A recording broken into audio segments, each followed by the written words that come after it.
This episode is brought to you by Burchell Wickwire Bryson, a full-service law firm in downtown Halifax, home to some of Nova Scotia's most experienced lawyers.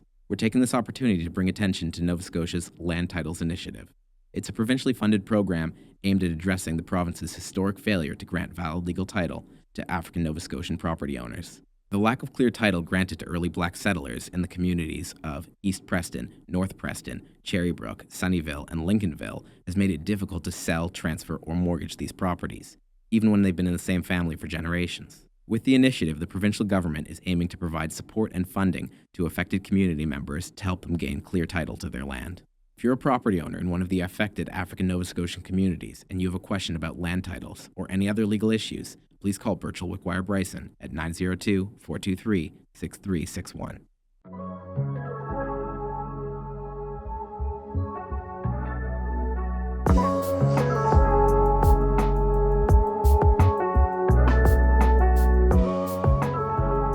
What's going on? We're back with another Feature Friday. I'm your co-host, Trevor Silver, and I'm your co-host, Aaliyah Arab Smith. And we got a special guest on here today, Chika. I really don't know how to say your last name. It's okay. It's all right. I'm about to let you do it. Yeah, so my name is Chika, and my last name is Chiekwe. Okay. We've known each other for 15 years, and I should be able to say her last name, but I've never had the opportunity to actually say it. Yeah. Well. So we got Chika Chiekwe. Perfect. Chiekwe. And before we even get into this exciting episode, we just wanted to give that big shout out. We do it every episode. I know y'all are used to it. But Shift Key Labs, we want to thank them for their ongoing collaboration and their support. Yeah, shout out to Shift Key Labs for the support. We appreciate you.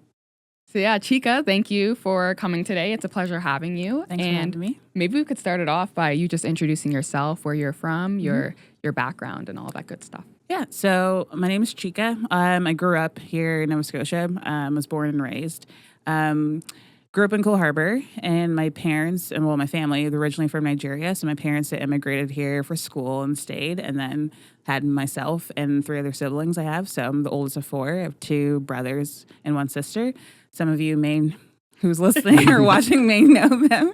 And so I'm a lawyer. I'm a corporate lawyer at Cox Palmer, and just this January I made partner. So bossing up. See, I had to wear the blazer right there. But today's Friday. I just chilled Friday for me. Casual Friday. Yeah. Casual Feature Friday. Yeah. So I'm a corporate lawyer. I was called to the bar in 2018. I went to Dalhousie for law school. Prior to that, I went to Acadia University for my undergrad, where I did business and majored in accounting. That kind of guided me towards doing corporate law, which is what I do now. And then I also do wills and estates, which is I really enjoy as well. That's what does me. Interesting. I have a question right off the bat because I'm not familiar with the pathway to get to law. So it sounds like you did accounting at Acadia and then you went to Dalhousie for law. Just maybe walking us through that and more context on how you. Yeah. So when I was in high school, so I went to Auburn. Yeah, Eagles. Shout out Auburn. Yeah, Eagles. Yeah. So I went to Auburn, and that's where it started. I always knew I wanted to be a lawyer from a young age, but at Auburn, I took some entrepreneurship and investment finances. And from those courses, I realized that I really liked accounting and it really clicked with me. So from there, I went to Acadia. And part of going to Acadia, I also played basketball. So I wanted to play basketball, and Acadia has a good business program. So I did that. So for law school, you have to have an undergrad, and then you do law school afterwards. At least here in Canada, it's different in the States, I think. So you do an undergrad first, which is 4 or 5 years, and then you do your law school, which is 3 years. So I did.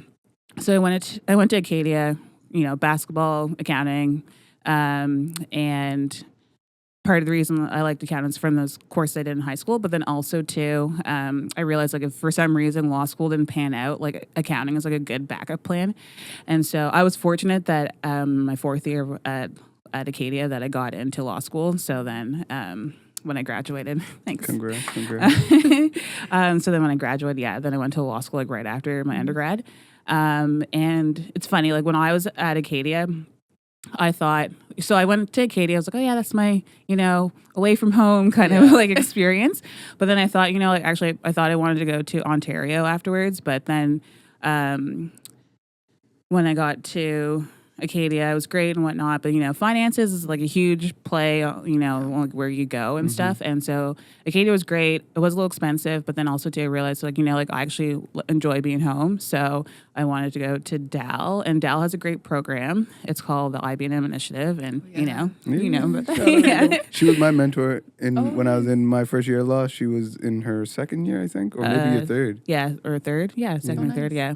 So that was fortunate. So I applied through the initiative and then went to Dal. And it's really great too because, which I didn't realize before I went to law school, like law, it's, one of those professions that's kind of like not catered to, but it's like, usually people in a certain part of society, certain status. Picking up what you're putting down. tend to are usually in that area. Yeah. So in other words, there's not that many people that look like me or either of you in the legal field. So that was my first time actually realizing that when I went to the law school. And what was nice about Dal is through that initiative, you have basically there's at least 12 people in your year that at least look like you. Either they're Black or Indigenous, or essentially they're not white.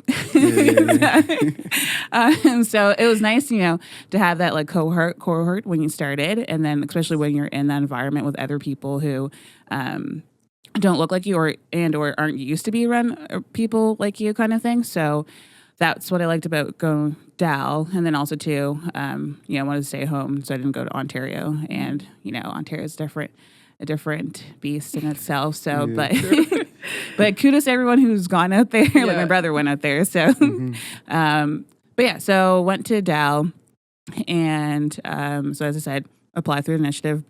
Had basically my family from the very start, and still to this day, I'm so very close with all those people.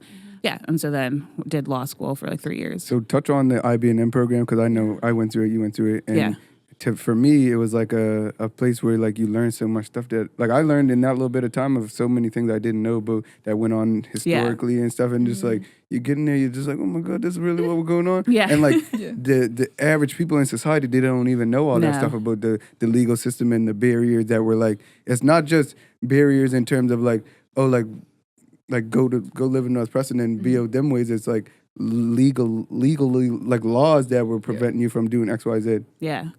Yeah, so I mean, when you think about it, there was laws that slaves that was from that was a law, and the fact that was a thing, and then now obviously things are changing and whatnot, but yeah, so it's kind of hard to because especially when we dug into the history of law and stuff, it's obviously as someone who's as a minority, obviously you feel that a little bit more because you can see it now even today, the effects that those laws have had. So essentially at Dal, if you go through the initiative so when you go through, just to clarify, so for Dal, there's just different ways you can apply. So the initiative is one way, and then there's other ways where when you click off if you're a mature student or stuff like that. So through the initiative, it was one of the ways to try to get more people of color, essentially Black and Nova Scotians and Indigenous people into the legal field, recognizing that we have those barriers to get into that. It's not often clear that we've had the barriers, so no very, very little small amount of people actually went to law school as Black Nova Scotians. Yeah. So it was a way to open that door for folks that may historically, and I find we talk about this often on here, it's the systemic barriers that were there. It's not just, come to law school and it's going to make people go to law school. No, because then there's more barriers. You got community barriers. You got certain values in the community. That's a barrier.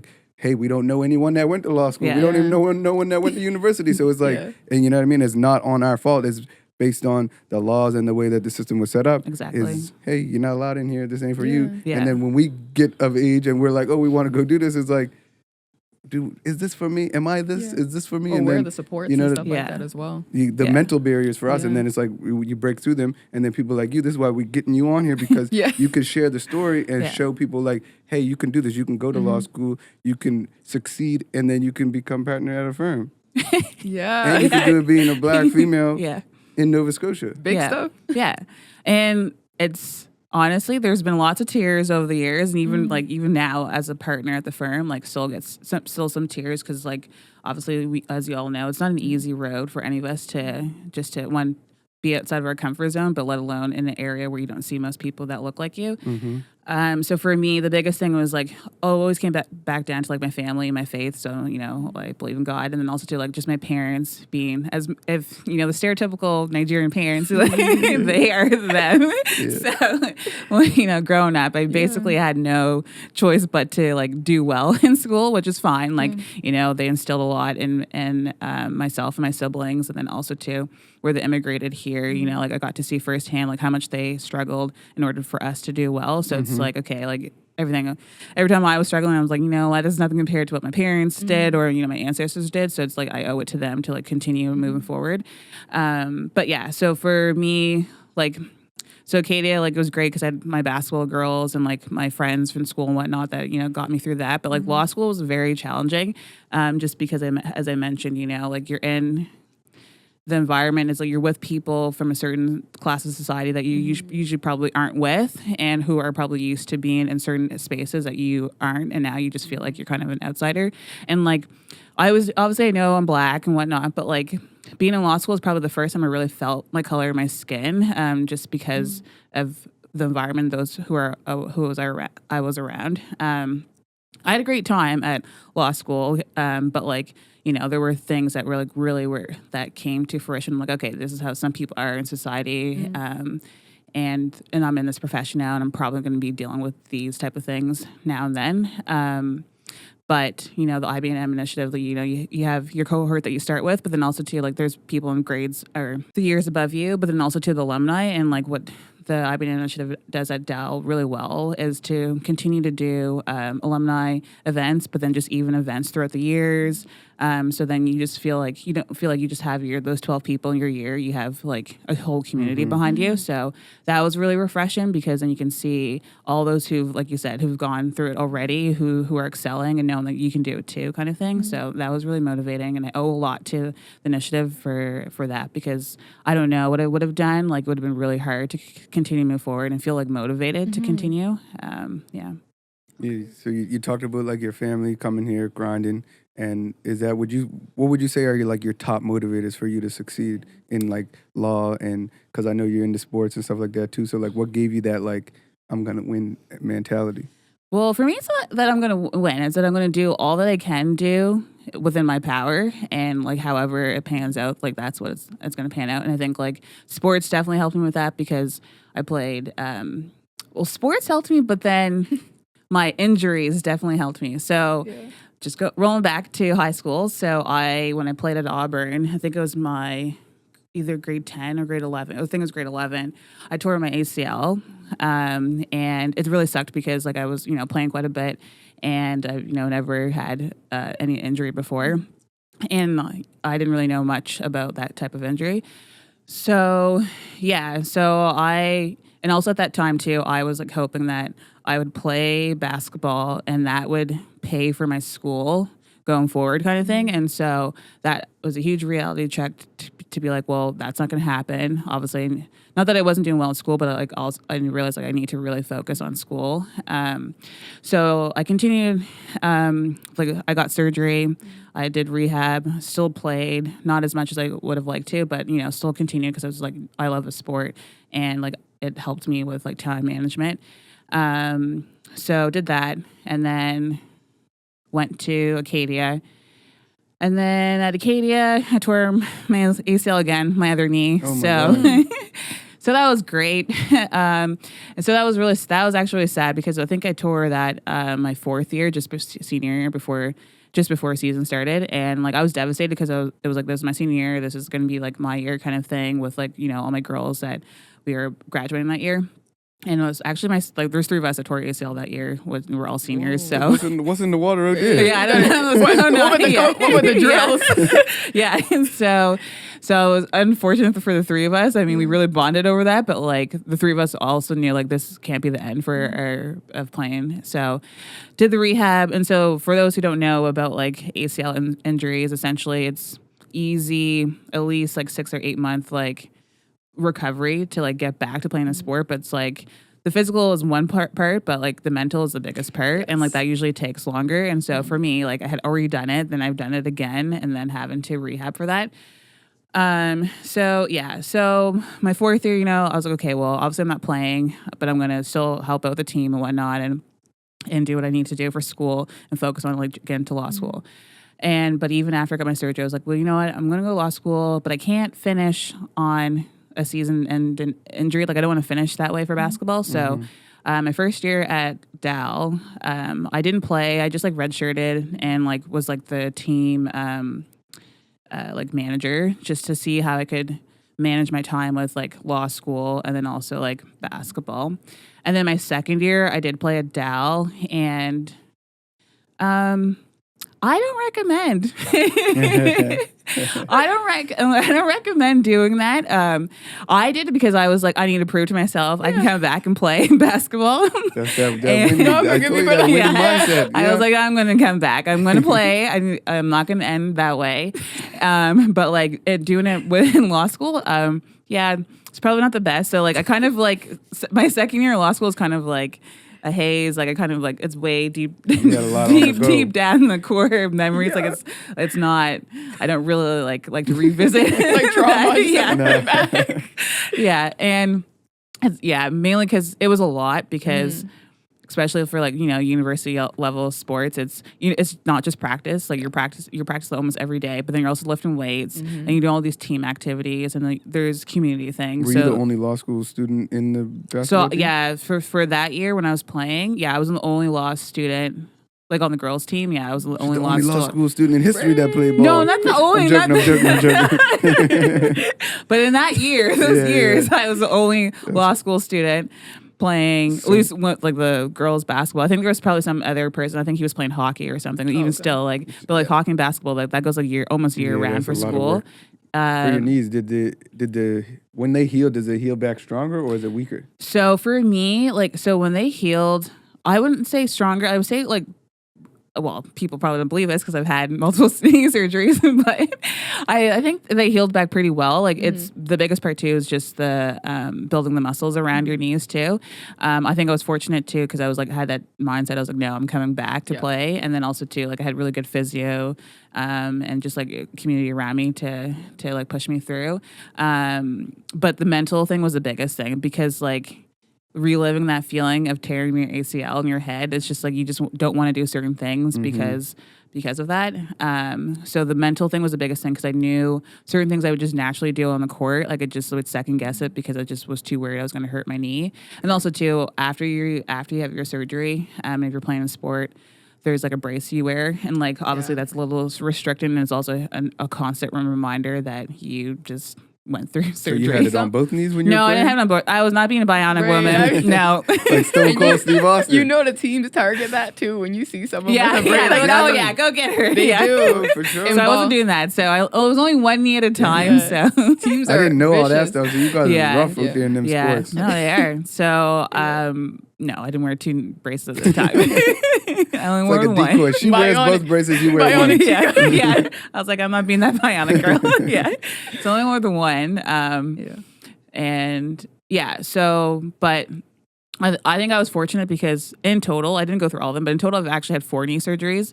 So it was 2 ACLs and then 2 meniscus. And it was just because of the way they had to go in to do my surgeries. So I had to like recover 4 times. Damn. So that's a lot. So I think that driving factor of like those surgeries pushed me more mentally than I probably would have been pushed on like doing other things. And so I think that has taken me through, especially like, my career path now because I'm like, well, I got through those like 4 surgeries with a lot of people doubting that I would be able to come back and play and whatnot. And so that does help. I don't recommend again for the third time. If you want it, while you're in law school. If you want it, work on your mental strength. Like I don't recommend that. Character development. I don't recommend that. But I think so.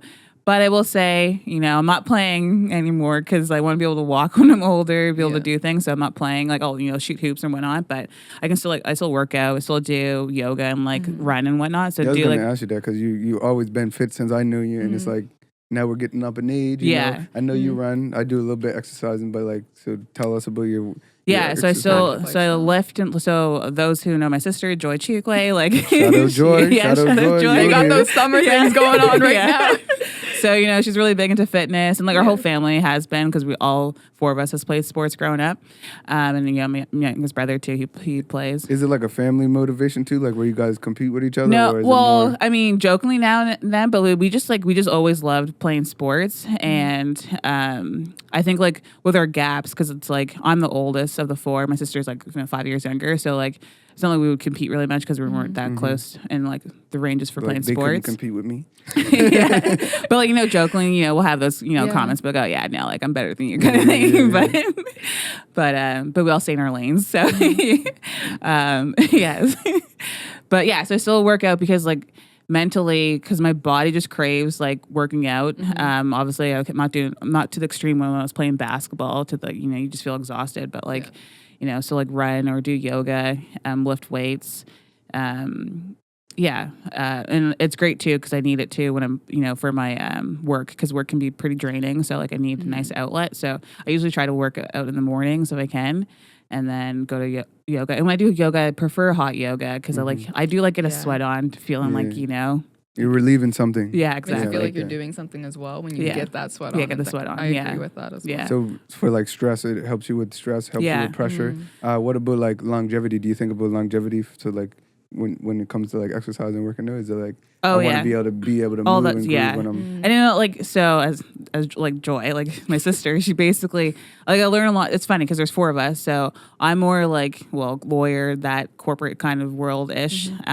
Then my brother, who's just a year younger than me, Namdi, he's actually in med school now, so he's more of the science. Namdi, congrats. Congrats. I will be Namdi for advice. See, I'm telling you, man, the family ain't playing. Facts.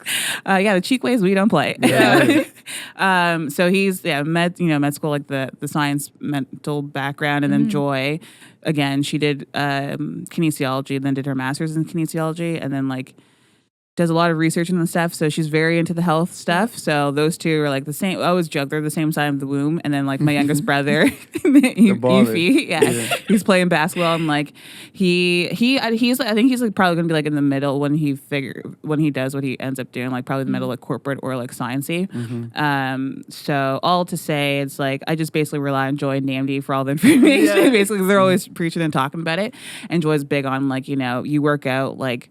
Yeah, like for you're working out to live, essentially. Like you're not like you're working out to maybe do certain activities or certain play certain sports, but it's basically like at the same time too, like just to continue living and have like a long, healthy life and be able to do things when you're older that, you know, you see some people now that aren't able to do. Yeah. I like that. Quality of life is very important. Question for you then is self-discipline to be able to continue to work out and keep an active lifestyle. Maybe advice that you have for people and how you are able to do that, because it sounds like you're very self-motivated. Because I'm like, where does it come from? Like, where does this energy come from? Well, I mean, part of it's like our parents, like they really instill it in us when we were younger. But I think like it's like your environment. So like obviously, I was fortunate having my parents. I mean, my parents they did divorce, but regardless, it didn't stop them from like instilling the same values in us growing up. So, but then also too, like have my siblings, but then my friends, and just like those who I surround myself with. And so, you know, like similar like-minded people who like want to work hard to get to where they want it to be, you know, who help out each other kind of thing. And then I think for me, it's just, like, if I had set my mind on something, I want to try to achieve that or do what I can or put myself in positions that will help me get there. But realizing like at the end of the day, there's only so much I can do. You know, God has his own plan too. So like if that doesn't pan out, that's fine. But like if I'm going to try to do something, I just try my best. Yeah. So where did it come from? I don't know. I think it's just like, my parents growing up, you know, my siblings too, we were always like pushing each other kind of thing. And then just like, you know, like my friends as well, like, you know, they're always doing great things. And it's like the Igbo way. Yes, it's the Igbo way. Yes. Yeah, that's it's Igbo way. Yeah. I don't know what to say. Yeah.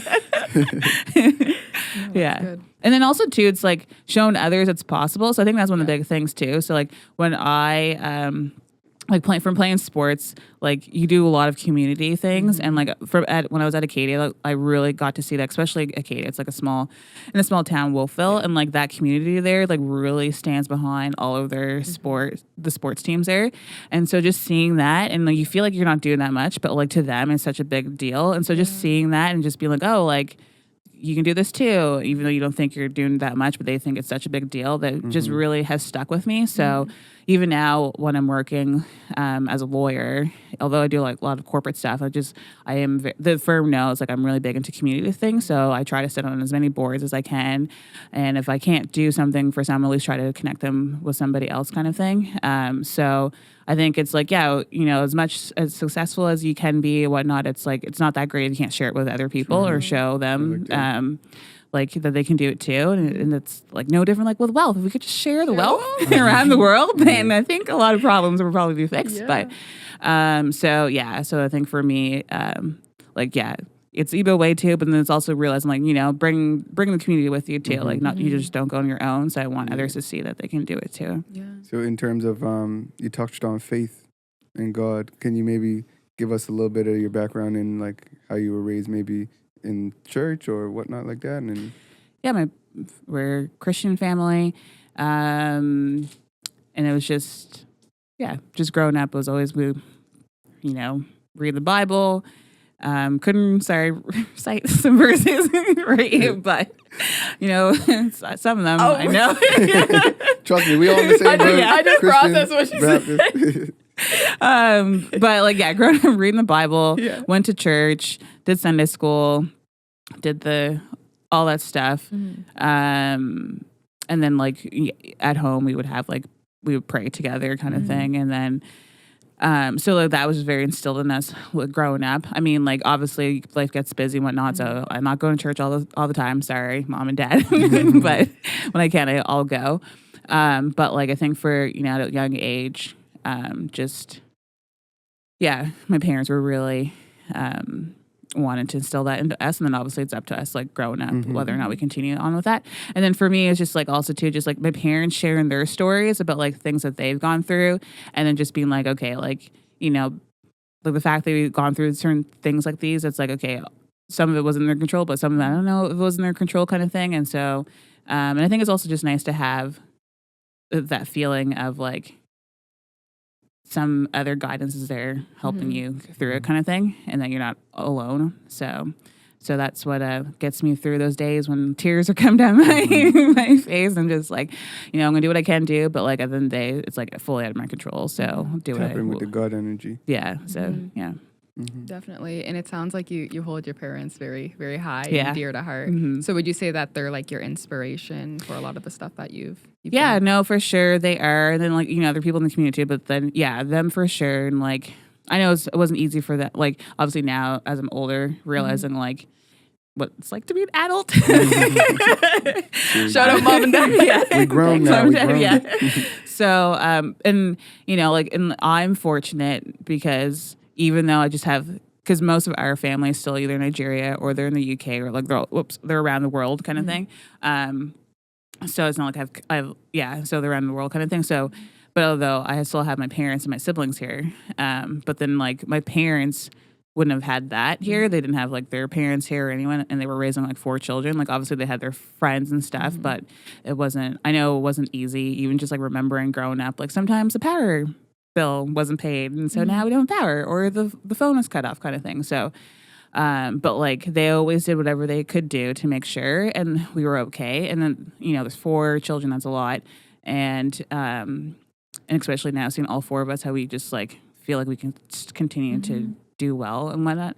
And so they never held us back, regardless of what they were going through. They're no, you can do this, you're gonna get that education, it's gonna work out kind of thing. So so just having that support from such a young age is really, it's amazing. I know not everyone is able to have that, so I'm very grateful for that. Yeah, instilling confidence and making sure that you're able to achieve and chase whatever dreams you. Yeah, and they never sugarcoated things. They both worked in government, and so and so my mom too. If anyone knows my mom, she doesn't play. She does not play. So which I did appreciate from her, because like she didn't sugarcoat things, even if we're like, oh, you're being too harsh, or that's not true, whatnot. Like no, like now as I'm older, I'm like, oh no, she was telling the truth, and like so like at a young age, like obviously I was aware of certain things, probably. Better than like if she had sugarcoated things, I'm probably a little bit more naive about stuff. So you touched on like your resilience through sports, injuries, stuff like that. Tell me some of the lessons you may have learned through the law school journey. So through the law school journey, definitely, it's funny. I always say like law school in a way feels like you're getting brainwashed, only because it's just a totally different way of learning, and like I can't look at things the same way I did before law school, just because like you look in law, you get trained to analyze and like critique things a certain way, and it's just like now when I look at everything, I'm like doing that. Can you expand on that a little bit? Well, it's hard. Like you have to be in my head. Try. I guess the biggest thing is just looking at things at a bunch of different viewpoints. And I think people should just do that anyway. Just try to look at things at different viewpoints, because like things do get misinterpreted pretty easily, and I think that sometimes makes is a reason for why there's some issues. Like trying to put yourself in other folks' shoes, and then with the law, it's like trying to put it in different legal aspects or angles. and see like how could this be interpreted, or what was the reason behind this, especially policy reasons why certain laws are the way they are, and then also too like, okay, if this were to go this way, like how does that affect like others around them too? So. Yeah, and then obviously too, like obviously I'm a little bit more cautious too because I'm a lawyer, so if I'm out and about, like obviously I realize that there's legal consequences for certain things. As maybe some people may not think that, but it's true. Disclaimer: that's why I'm not a lawyer today, guys. It's funny because my husband, he's always like, "You're being such a lawyer." I'm just like, "No, I'm just saying what's legal and what's not legal." Yeah, but you can't escape it. Like once you actually learn that stuff, then you're held at a different standard now. Yeah, I'm held at a different standard too, especially now where I'm a partner, right? So I have to be obviously mindful. Not like I was doing anything like I shouldn't be doing, but like I'm a little bit more cautious about certain things because it's like, how could that end up? But also too, like being mindful, I'm also a minority, so I'll be viewed differently regardless if I'm a lawyer and or a partner at a firm. Yeah, for sure, 100%. No, definitely. Tell us about being at a firm, like when you initially got there. Tell us about that experience, and then how you kind of, because I know for like anyone, like you're going to university, you like become confident over the years. And then when you get to law school, I think it's the same type of thing. Then you get the confidence. Then going into a firm, you build their confidence. So like, what kind of was it like initially, and then how did you build up that confidence to be like, okay, I'm Chika, the partner? And also explaining what like being a partner with a firm is as well for people that might not have that context too. Yeah. So a little bit more going back to like becoming a lawyer essentially. So after you finish your law school, similar to med school, but not as long, you have to like do a year of internship or like residency. I mean, residency is for med school, but like articling is what it's called for as a lawyer. So you just do 1 year. So essentially you're working at a firm. And during that year, so at least when I went through, during that year, there's some materials you have to read for a bar course. And then you have to study for a bar exam and then write that test. And then once you pass, like then you officially get called to the bar. Is articling like you work under someone as they're like your mentor, or is it for multiple people? So it depends like at the firm. So like at my firm, Cox Palmer, there's like almost like 70-ish lawyers, so you're just working with everybody. They would do rotations and stuff, but essentially, you're working under other lawyers because they're showing you like what it's like to be a lawyer, essentially, and they're obviously responsible for you and your work that you do.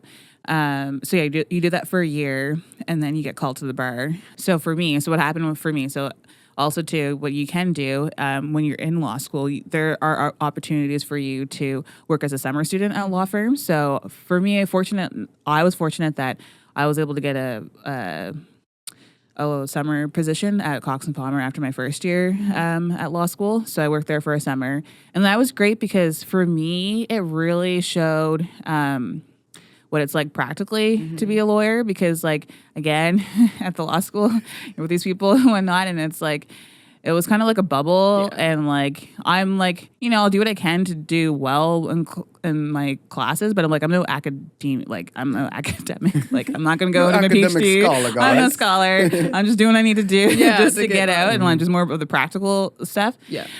So for me, it was nice because I got to see firsthand, this is what it's like in the real world as a lawyer. And so, like, not saying what I'm doing in school doesn't make sense. I mean, it still makes sense. I need that training to think a certain way, but certain things that like people are really like honing in on and just really like obsessing over, I'm like, that doesn't really matter. Your peers, like what they're focused on. It's like that doesn't really matter because when you get out in the real world, it's not different like when you're in high school. Like like that's a bubble, and then when you get to the real world, it's like, hey, well, high school wasn't really real. But then you got some people here in the world acting like they still in high school. I know. So you do. Yes. Even people at work, I'm sure you find. I know some professionals that I come across. I'm like, okay, well, you know where their heads at. It's like the clicky click stuff and all this different stuff. It's like, so where was I going with that? So basically, it was nice for me to see that. And then so I did 2 summers there, and then I articled for a year, and then I was called to the bar. So then I started as an associate at the firm. So at the firm, you're still a lawyer, but like there's different terminologies, like an associate, and then there's a partner. So the associates are just like, we're all lawyers, but they're the ones who, like, I don't know how to say it. They like the partners own the firm, and then the associates are just like they work. They're technically still employees. So what you telling me is you own a firm? Well, I don't own the firm. No, you're a partner. I'm part of the partnership. That's why I was part owner. Part owner of the firm. I was like, break it down. Yeah, Because I'm like, that's that's big stuff, right? And so I feel like that's important, like to get a young woman like yourself on here, Black, to let people know like you can be like you look at these big things and you think like you can't be there, but you can be there. It takes the hard work, the dedication, the tears in the ACL. Yeah, gotta get those tears in the ACL. Yeah, gotta get those surgeries. Yeah. And like I will say, when I first started, I did not think I wanted to be a partner. Like I knew I just wanted to be. I wanted to get as much experience as I could. I was in a big firm, so it's like that's the best opportunity to get those experiences. And I'm like, I'm gonna see what it's like. I don't know what I want to do. My parents in my back of my ears are always like, go to government. And they're still doing that right now. I'm like, no, I don't want to go to government. I mean, who knows? Like from even where you're at now? They're like, I mean, maybe no, my mom was very much, you should just go to government. But I think she's chilled a bit because like now I'm a partner. Are you not entertained? Are you not entertained? So, I mean, who knows? Like, people change their career paths all the time. So, but like I'm happy where I am right now. How many years are you in so far? So I was called in 2018. So I'm in my 6th year of practice. Is that like a fast trajectory to become a partner? Yeah, it's the fastest you can at my firm. So I did it after like 5 years. So yeah, it's the fastest you can. So what does it take? Does it take do you got to like invest in it? Is it time, hours, or is it financially? Like how does it work to become a partner? So every firm's different. So at my firm, the way they do it, so speak in general terms. In general, so there's targets. Firms, there's targets you have to hit. So it's like how many billable hours you put in, and then also to like how many hours you put in like community or just like non-billable work kind of thing, and then also to like what you bring in to the firm, like clients and revenue and stuff like that, like how you get other people involved. So it's like a whole thing. Like what are you doing that? Are you emulating? Are you acting like what a partner would be? So that's someone who's like bringing in clients or bringing in, opportunities for the firm. Also getting their colleagues opportunities for different files. So it's like a team player plus like someone that's like this is doing your work. You're doing a bunch. You're like getting a lot of work done. Yeah, you're getting other people involved, kind of thing. And then like what are you doing out in the community, kind of thing. So it's like a whole. There are numbers and stuff that they put towards those categories and stuff, but they look at all of that. It's like a whole around. Profile of you. It's like, hey, is she eligible for the partner check? Yeah. Or? So like what they do is they, so at our firm, they have like a committee. And so essentially when you get to a certain year of calls, so like 5 years is the fastest you can do it. So at your 5th year, they'll look at all of those categories, but they average it out after over a couple of years. So it's like, it's not just like 1 year of doing it. You have to do it for consistently over a couple of years. And so they look at that, but then they also look at like where there's a need, because obviously it's a business decision as well, to have a partner. And, where do you see you going? And then obviously like anything else, like they want to make sure, can they get along with you and whatnot? Because it's like, you're going to be in business together kind of thing. So it's a committee that they essentially build the roster of those who are eligible, and then like the actual partnership they discuss and they vote on it. So it could take some time for someone to get in. Like you could try to get in and then maybe a few years, or is it Yeah. So like if I didn't get it, I'm very grateful that I got it when I did. I worked really hard. Whoops. Not that I wasn't going to work really hard, but and everyone who does, everyone always works hard. But it was just if I didn't get it that year, I was like, that's fine, because that's pretty quick. That winning mindset. I'm gonna get it regardless. I'm very proud of you for Thank you. all you accomplished so far. Like it was a torch even when I was coming to law school, and like you were leading the way for me. But it's like even now that I don't do that, it's still a guiding light for me to know like we can be out here succeeding in possible, the best way we can, and in the shortest period of time I can make it happen. You know what I mean? It's like that's tough. And in the top of positions as well. Because like when I think about partner, like from stuff I see on TV or stuff I see, and like the people I see that are partners, it's like, bruh, you're 50 something. Yeah. You know? 50 something white man. No, yeah. No, that's true, yeah.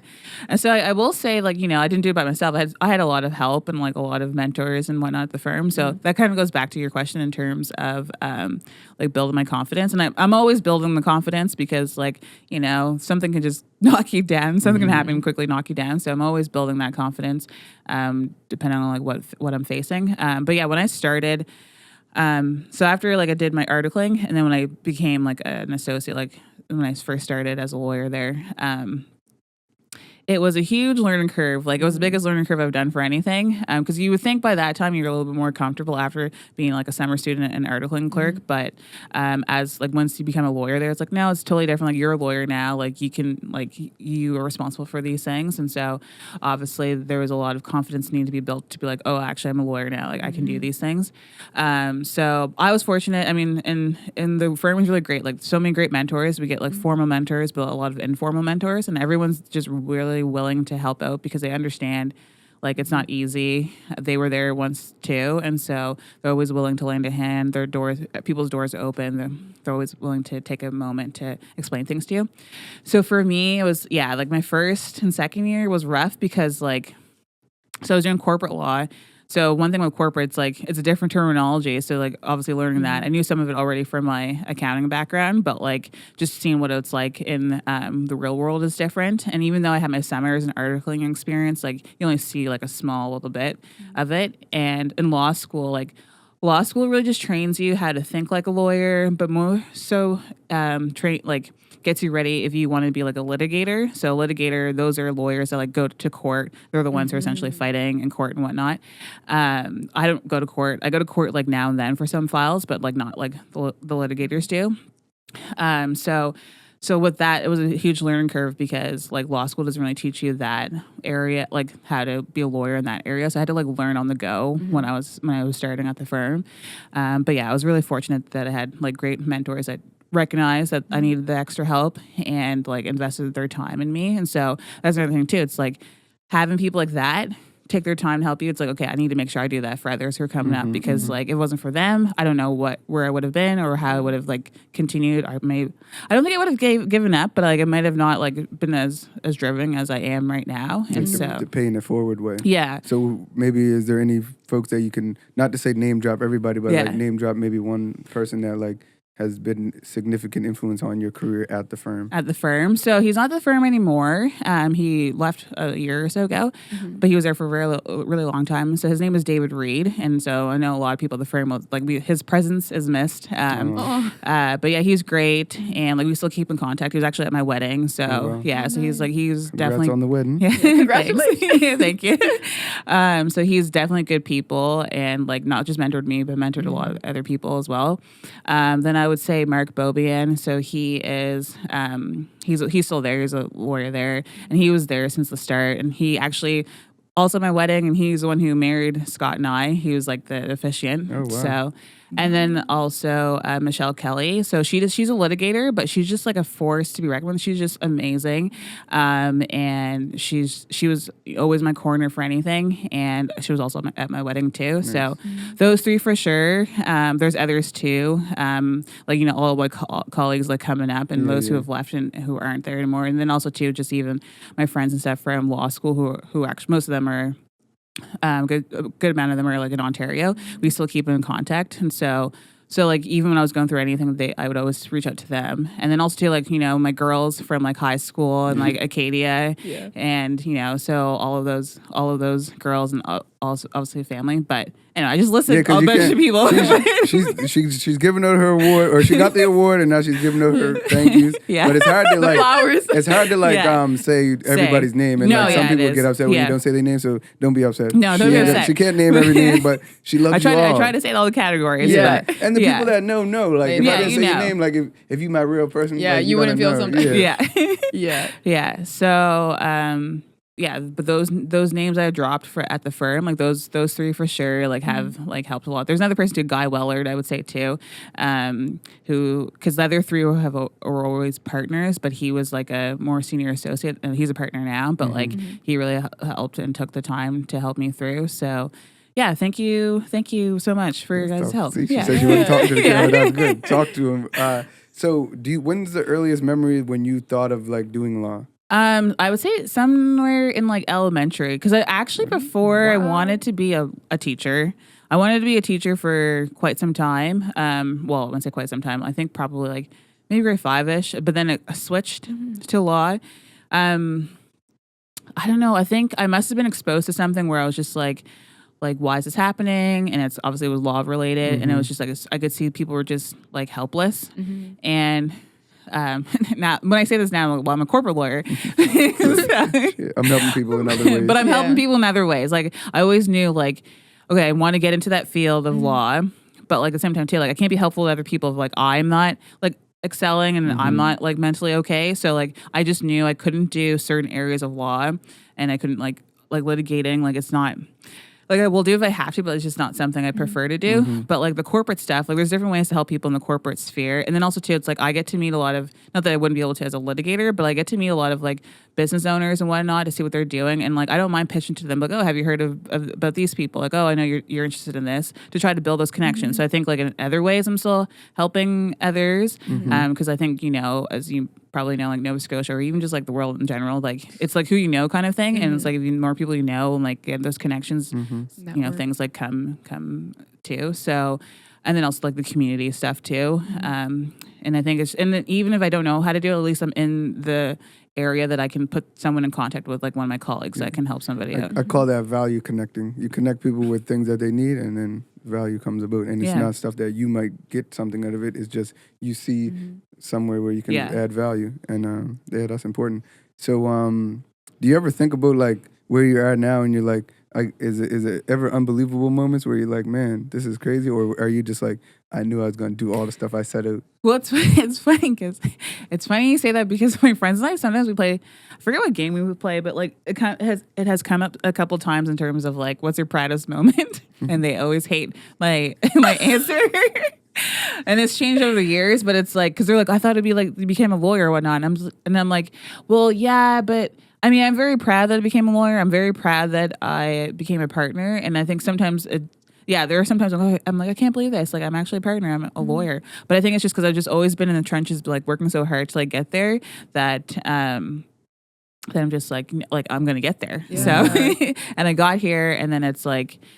So it's really those moments when I have like students or other people from the community like reaching out to me and saying things like, that's so great that you're doing that. I take the time to actually reflect and be like, oh wow, like I actually did get here because I just just been in the trenches, it's just always grinding all the time. You did pay it forward even when you were doing this stuff, because like I remember when I was in law school, you were helping me with my stuff, and it's just like you know what I mean. You're actively doing it while you're actively trying to make it. Yeah, So. No, I'm really grateful. I think I do need to sometimes take a step back and just really reflect and stuff. And I think everyone should do that. But like I'm just always just keep going, grinding and whatnot. Just go. The Igbo way. Yeah, the Igbo way. So maybe even touch on like Igbo and like Nigeria and like your roots or connection to back home. Have you gone back home before? Well, I've only gone back once. Okay. Yeah, and so my so I went back once when I was like 10. And like still remember that trip. It was great.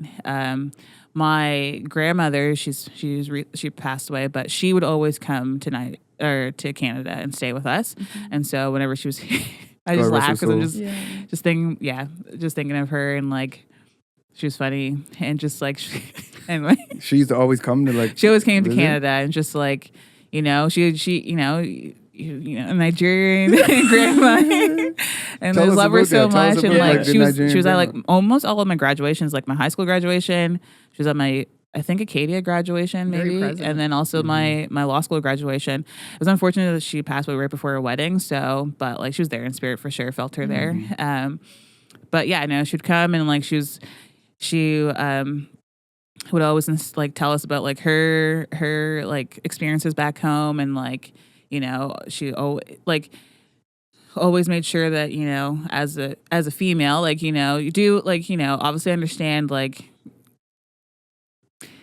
how do I say this, like in Africa and like in our culture and whatnot, like obviously there's some like, not that it's hierarchy kind of thing, but it's like obviously like with the male, like obviously respect your husband and all that stuff, but at the same time too, it's like don't get lost in that too, because like so she would tell us like stories about like, so like my grandfather was very into business, and so she was as well, but like she would help him a lot with the business and whatnot, and like the business sometimes would not be doing well, and then all of a sudden she's like, don't worry, I got it. And so she was always like always make sure that you're doing what you need to do for yourself too, because like it's it's nice to rely on people now and then, but at the end of the day, it's like this is your own life that you're living. And so it was just nice to hear those stories from her, because it's like she helped out her husband, maybe put some things to the side, but still did her own thing too, and was able to, like, when push came to shove, she was able to help him out when things weren't great with the business. And I also realized that too with like watching my parents grow up. Like my mom, she like certain things weren't going that great. Like my mom would always like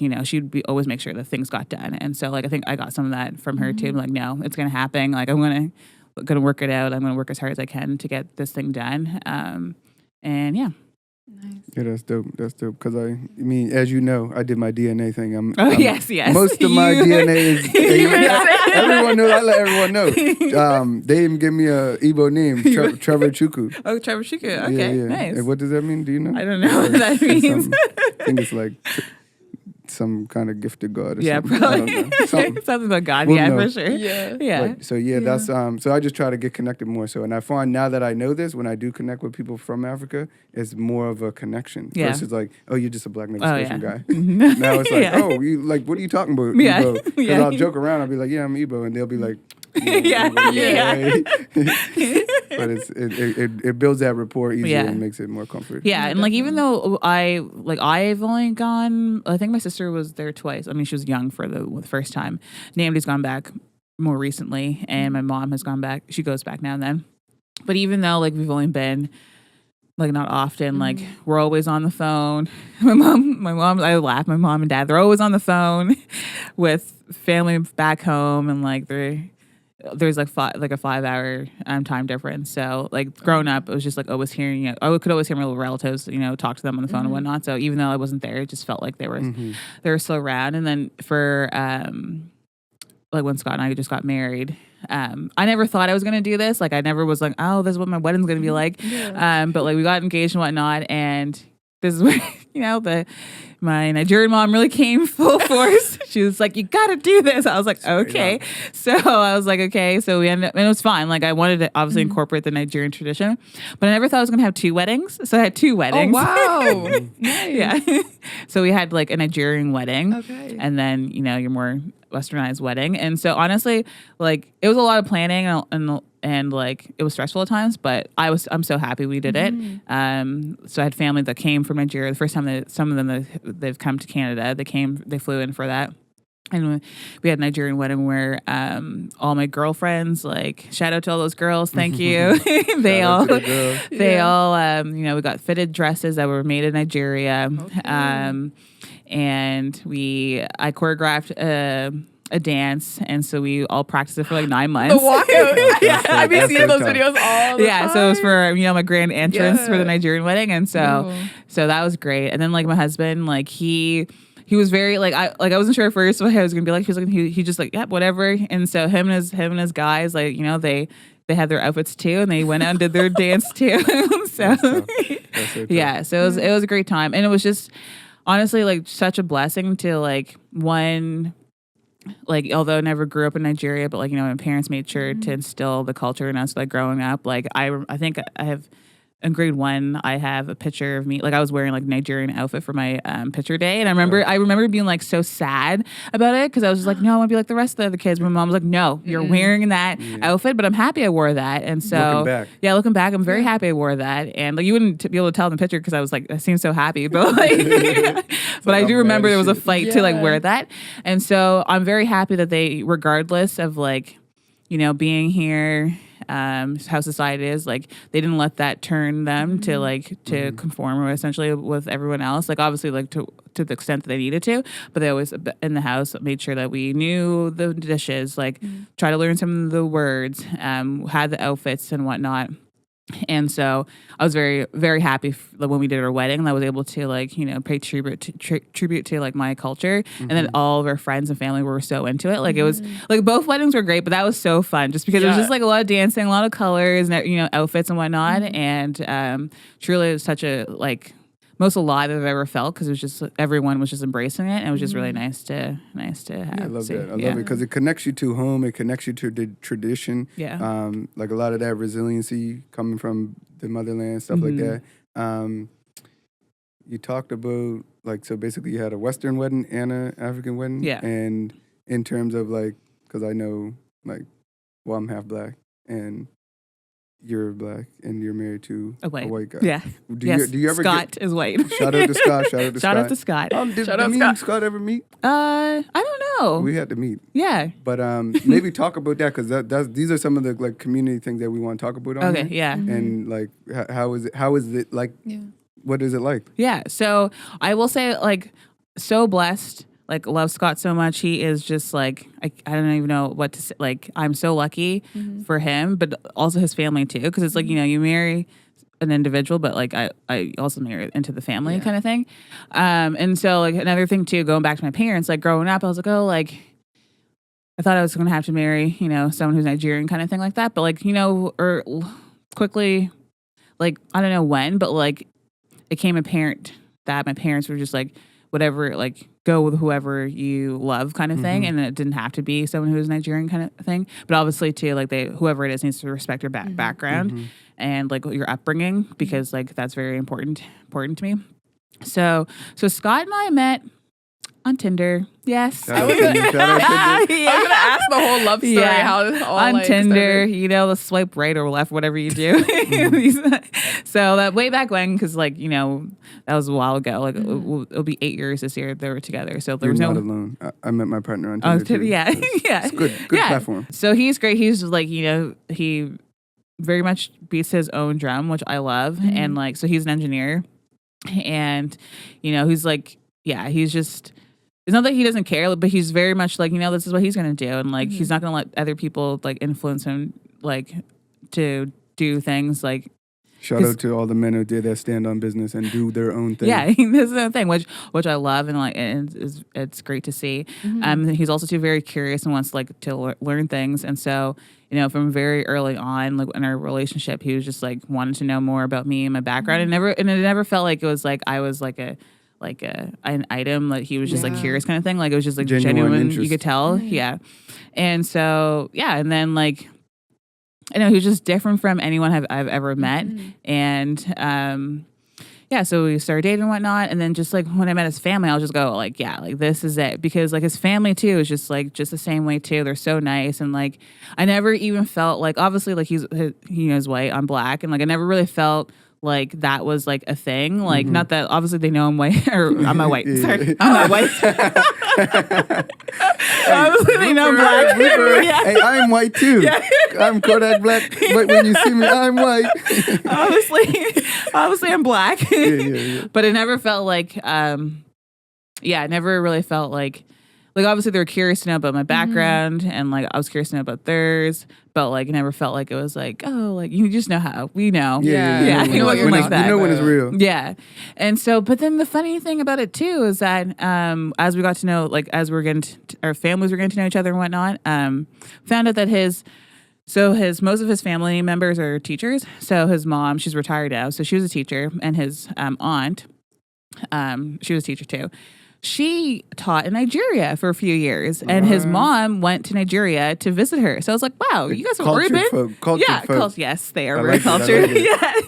Yeah, no, they're great. And like his sister, she taught and I think it was China for some years. And then his brother, he was a teacher and he's traveled everywhere. So like, yeah, very, very cultured. So I think that's where it came from, because it wasn't like they were like, oh, like, you're interesting. Like, let me ask all these questions. Like, no, like they've been out there and like, and so, but also they're just generally such a nice family. And like our family's like, just like I know I just love family. And like, I like to, if I can bring people together as much as I can, I will. So like, you know, like for like Christmas, like we'll get together like Christmas Eve, like both of our families, and just like even our siblings, they get along, and then our parents, like they get along, and they'll talk to each other and whatnot. So it's just like, honestly, it was just like dream come true finding him on Tinder, and then his family being the way that they are. And they've just always been so supportive of me, but also to like my family members as well.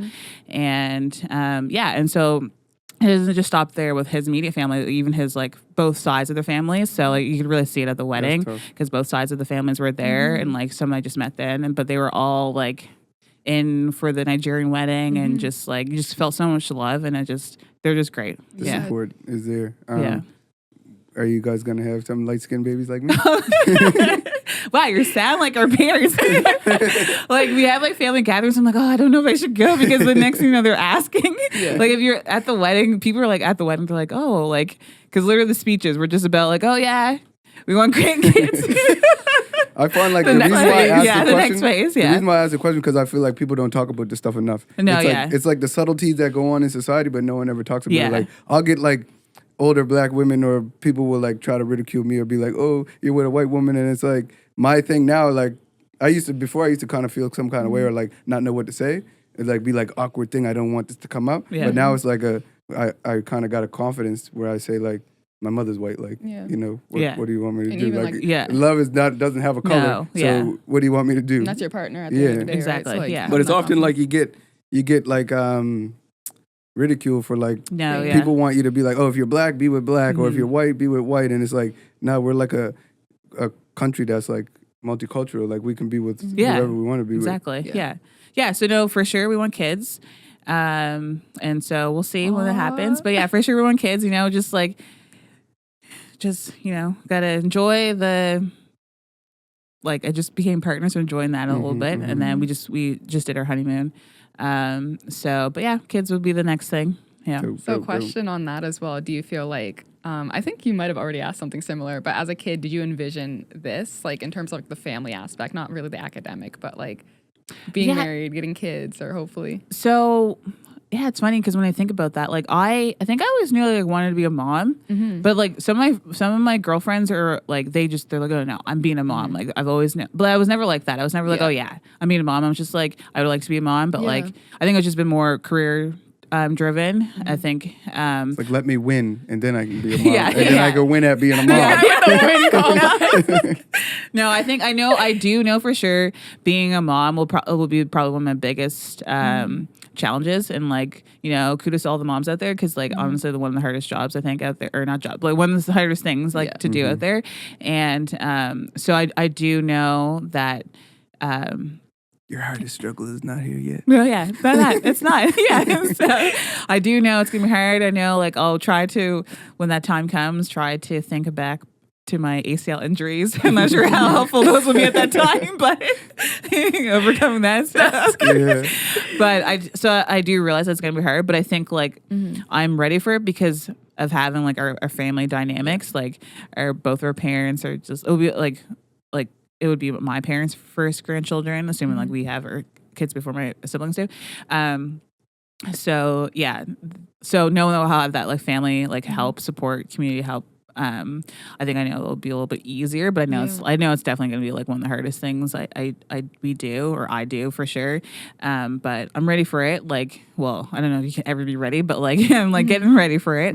And but yeah, so I knew I wanted to be a mom because I just being around kids and just like taking, and also too like as old as a 4, my youngest brother is like 8 years younger than me, so I basically like helped like raise him. So I knew that that's something I wanted to do. Was there a lot of pressure on you growing up to be like, I'm the oldest, so I gotta like lead them. I gotta do what's right so they can see it, right? Yeah, like my parents. I mean, like it was back then, but like they're like, don't disgrace this family. That's, you know, the Nigerian way. Yeah. So like, yeah, a lot of pressure, like but like, you know, they were also like, obviously it came from a lot of love too. And so they were always there for it. So it wasn't like, yeah, it wasn't, I know it sounds harsh, but like there was a lot of love that came from that. And they were always supporting anything I wanted to do. So I recognized, and then, you know, I just really recognized that like I'm able to do any of this stuff because they came here and struggled too. So, yeah. So, and then, but like how our family is right now, like I always envisioned having like a close family because growing up, although I did it with my immediate family, but I just didn't have like a bigger family around us growing up. So like I'm very happy with Scott and his family and just like how close our families are and just knowing like, you know, our future kids are going to have that great community around them. So yeah, I'm very happy. Yeah, that's Beautiful. so dope. Yeah. I can't wait to see the babies. I know you guys are going to make some beautiful babies. And speaking of support as well, this is kind of now back to the academic side. I think you mentioned that Scott, your husband, is an engineer. So would you guys have been going through school at the same time? And how was that? So he is a couple years older than me. He's like 2 years older than me. But so for engineering, how that works, it's like it's like I think it's like a 4-year program. So you just do it like, it's just like an undergrad, I think. So then you can just go right into the field. So whereas law school, it's basically 7 years of school. You do your undergrad and then 3 years of school. And so he was already working when him and I met. And yeah, like I was just telling the story recently to some people, saying like how I didn't realize at the start, like how like he's just so, like I knew he was very supportive, like very, very supportive, and like allows me to do my thing. And like I never feel like, you know, I work late nights sometimes, but like I never feel like, he never makes me feel like, oh, like you can't do that. Like he understands like how much I enjoy my work and how ambitious I am. And like he's busy with doing his stuff too, but then we obviously come together. But yeah, so like when I think it was my first year, no, would have been my second year when we started dating. I remember opening up my grades and like crying because like I thought I did better than the grades that I got. And like immediately he was like, do you think we should take a break? Like, so you can focus on your school. And I was just like, oh, no, like I want to be with you. But like the fact that he was like willing to recognize like how much this meant to me, but then like thought like, okay, what could he do to like make it better? And thought like removing himself. And I was just like, you know, just like having that support, someone like thinking that way. I was just like, oh my gosh, wow, like who are you kind of thing. And so no, we didn't break up because I was like, yeah, I'm still gonna, I'll figure this out.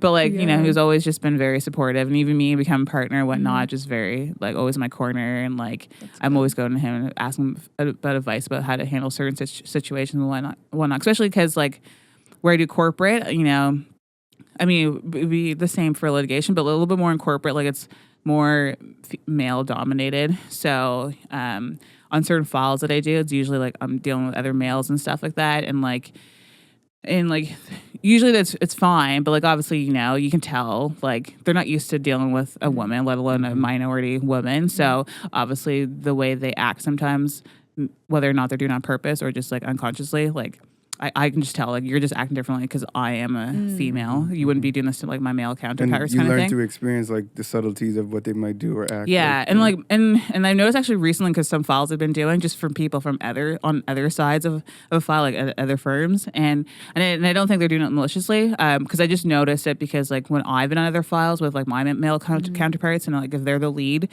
like I don't see that interaction. But then like now where I'm like a partner, I'm the lead on certain files. Yeah, I've been noticing some kind of like and I like that actions. You don't take it like in a personal way. You take it as a different perspective, like how you were talking about earlier. Yeah. So yeah.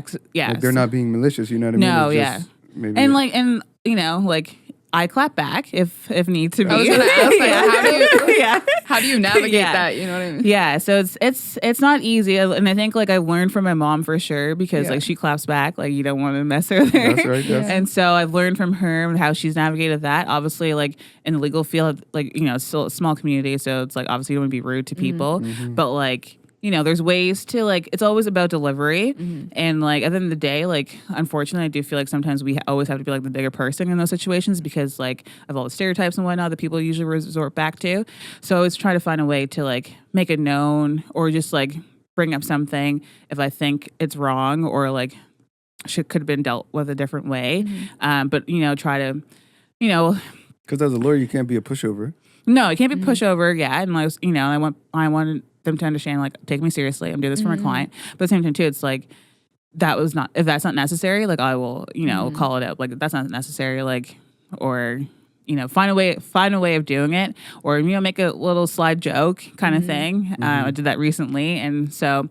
And yeah, if push comes to shove, whatever, pick up the phone and just call them straight out. I'm like, okay, like, I'm not gonna put this in email, but I'm just like, you know, I've been noticing this, or and I could be totally reading it wrong, kind of thing. And whether or not they admit it or not, like, obviously, like, the message is gonna get across to them. And if not, like, you know, internally in my office, like, I haven't found that hasn't really happened to me, but, like, you know, sometimes there are certain comments that are made and whatnot. I'll go into someone's office and just be like, and I've done this from the start. Like, I didn't care if I was just so junior or whatnot. I'm like, they're going to hear, like, they're going to know, like, I will say something. And they know that now. They know, like, oh, Chika will say something. I think it's important to say stuff on the beginning because it sets a precedent. No, exactly. Yeah. And so, so then I'll just, like, go in, close the door, and just be like, okay, like, you know, this would happen. And, like, obviously I'm just, like, delicate to them about it because, like, I want them to hear what I'm saying and know that, like obviously, like, I don't agree with this, but at the same time too, like, we can do better, and so here's how we do better, kind of thing. And, you know, and I just think, obviously, certain things when you say certain things to people, like, especially when you're trying to call them out, like, how you call them out depends on how they receive it and actually if they're going to do something about it. So, like, you know. So you're strategic and actually wanting to enact change, not just be like, oh, this is an issue. No, I'm strategic on how to do it because, like, one, I have to work with these people, obviously. But also, too, it's like, you know, like, you're not going to get change by scalding someone, right? They're not everyone takes that, like, the same way. So just trying to find a way to, like, work together with them, kind of thing. And I think it, like, I have noticed that I have gained respect by doing that because I've noticed that people, like, certain things will happen. They'll, like, come to my office, like, did you see that? Did you hear that? What are you going to do? And I'm like, okay, let me sit on it for a minute. That's it. That's good. So we're getting closer to the time. Is there anything that we didn't touch on that you may have wanted to touch on during this conversation? Because I know we had no expectations, just combos. Yeah, I do have one that I did want to touch on. You mentioned community several times throughout this episode, and just was wondering. Wow, is this an earlier question I had? So I'm gonna forget the term, but you had, like, a summer position. Yeah, there was a certain word with the letter A. I don't know exactly. Oh, articling. Yeah, so you went from articling, and then your responsibilities changed when you became an associate, and then you became a partner. Yeah, how have you been able to maintain that community aspect that you're really passionate about in all those different roles? So, big part of it's, like, time management. So I'm on boards right now. So earlier on, I was doing, like, other things. Like, I was, like, coaching basketball. I was still on some boards, or do, like, some volunteer things. But now I'm more focused on the boards aspect of it. So, like, now I'm on Hope Blooms. Oh, love Hope Blooms. Shout out to Hope Blooms. On the YWCA. Shout out to YWCA. You know, they're doing good work out there. I'm also on the Nova Scotia Career Development Association. And I just got appointed to the Halifax International Airport Authority board. Congratulations. And thank you. So all those boards, I get a lot of different experiences from them, but then also get to see the community, get to see the different aspects of the community that I probably don't get to as much, or maybe I do a little bit. And so the firm just knows, like, that's something very dear to my heart. And then also too, like, my area of law. So I do corporate, but I also do, like, help societies and not-for-profits. And so through that, it's nice to sit on boards to see, like, what other organizations are doing, and it helps me when I'm advising my other clients. But yeah, so I just whenever I'm doing any community involvement or be on boards, I just always try to understand, like, what the time commitment is, because obviously I have to work too. So I try to juggle that before I say yes to anything. But then also too, like, being on part of certain community boards or organizations that, like, that match my values or, like, you know, what I'm interested in. Because it's no helpful if I join a board that I have no interest in, right? I'm not helpful to them. So I try to be on boards or part of different organizations that I have interest in. That's dope. Perfect. Yeah, that was the last one that stuck to me. Yeah, so is there anything that we didn't touch on or that you might want to touch on? I think, you know, like, the biggest thing is, like, having a good community support system around you. Like, I've noticed that, like, that's what's got me through. So, like, obviously I had my parents, my family, but, like, you know, my friends, like, they've always been there, and, like, I can always go to them about anything. So just being intentional with like who you have around you, because like when you're in certain situations or having certain doubts, like usually those people can help you like pull you through. So I'm always, even I'm telling law students that, or just like anyone, I'm just making sure you have a good support system around you. And I like that. That sounds good. Be a quality person, attract quality people. And there's a saying that's like, you are the average of the 5 people you spend the most time with. So it's like, clearly you got good people on your team, at your firm, in your family. Yeah. And I'm going to let her tell us about there's a one-word checkout that we do. Okay. Have you heard about the one-word checkout? I don't know. Hey, let's put her on. It's good. So basically the one-word checkout, you choose one word, self-explanatory, I guess, but one word, and you explain the significance that it has to you. It could be related to how this episode made you feel. It could be just how you're feeling today in general for the week. Just one word that really captures, how you're feeling. The essence of this. Yes.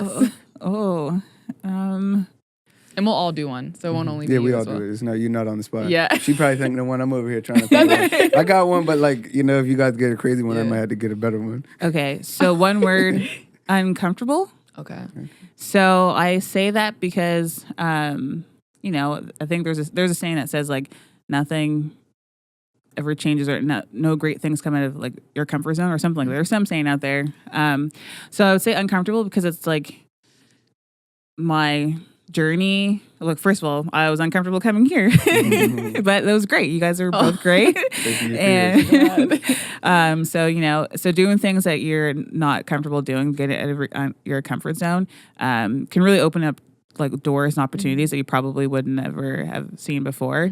And like, although, I wanted to be a lawyer and whatnot, like my journey to get there, and even to become a partner, there was a lot of things I had to do that out of my comfort zone. And then like from that, then like your comfort zone actually just like gets bigger because like you jumped out doing things that are uncomfortable, but then now your comfort's growing. And so you're just more open to be able to take on new opportunities. So uncomfortable. Yeah. I like it. That's blessed. Get uncomfortable. I got mine. I got mine. Go ahead. Okay. Mine's going to be value. I feel like the reason I said value is because one of the last things you mentioned, how you were going to a board or something that it has to align with your values, but also just thinking about your mom having you dress in traditional attire and maintaining that value over here. And just in general, I just think that's something that really stuck to me.